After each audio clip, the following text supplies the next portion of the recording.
I was sitting in the waiting room of a memory clinic, holding a clipboard I didn't need and answering questions I didn't misunderstand.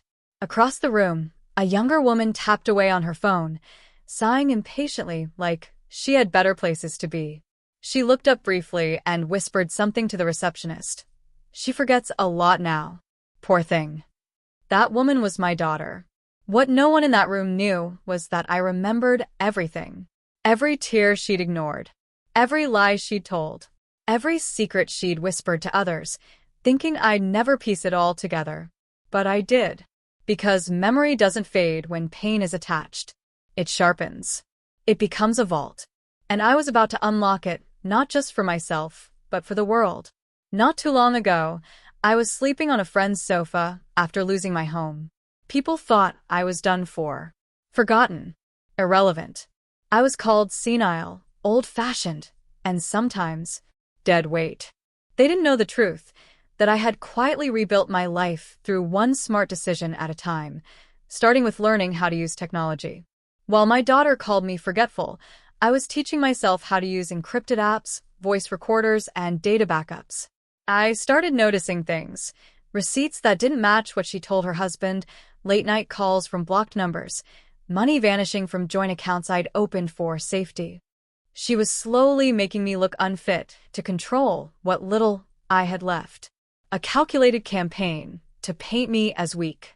Why?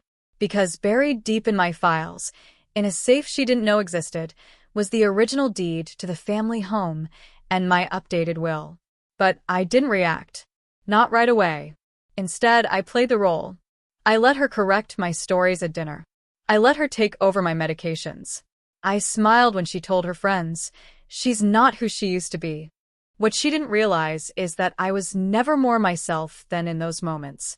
Then came the breaking point. One morning, I received an email from my bank warning me of a transfer request. It was for a trust, my trust with her name attached. I hadn't signed anything. I hadn't authorized it.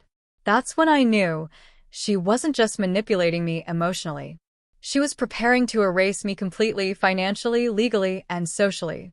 So I went online. I created a private blog under a pseudonym. Nothing flashy. Just a page called The Mind Remembers.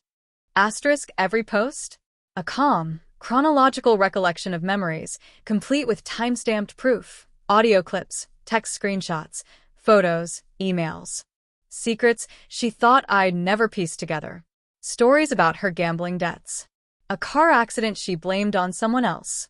The company money she once borrowed. Everything. Organized. Filed. Public, but hidden in plain sight. At first, no one noticed. Then one of her coworkers stumbled across a post detailing a fabricated sick leave and forwarded it to HR. Within days, the blog started gaining attention. Anonymous comments flooded in. This sounds real. I know this person. Why hasn't anyone exposed this yet? Still, I stayed silent. Until she confronted me. You're losing it, she snapped. These stories you're spreading, they could ruin lives. I looked her dead in the eye and said, good. Because I remember mine almost ended because of yours. What she didn't realize was that I had already redirected traffic from the blog to a YouTube channel, one I launched under the same name. Voiceover stories. Anonymous narrations. Real documents blurred for privacy. Viewers thought it was fiction at first until it wasn't. And then the twist. What no one, not even my daughter, expected was the final post.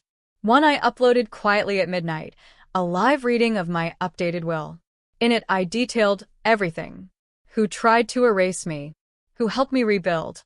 And where my fortune, yes, my hidden fortune from a long-forgotten pension fund and tech investment, was really going. Spoiler alert, not to her. I didn't need revenge. I needed truth. And truth found its way out, one blog post, one voice note, one secret at a time. Today, I still walk into coffee shops where people think I'm just a harmless old woman with a forgetful mind. Let them think that. Let them underestimate me. Because the only thing more dangerous than a person with nothing to lose is one with perfect memory and internet access. Speech balloon, have you ever been told you're too old to fight back? Would you stay silent or expose the truth like this?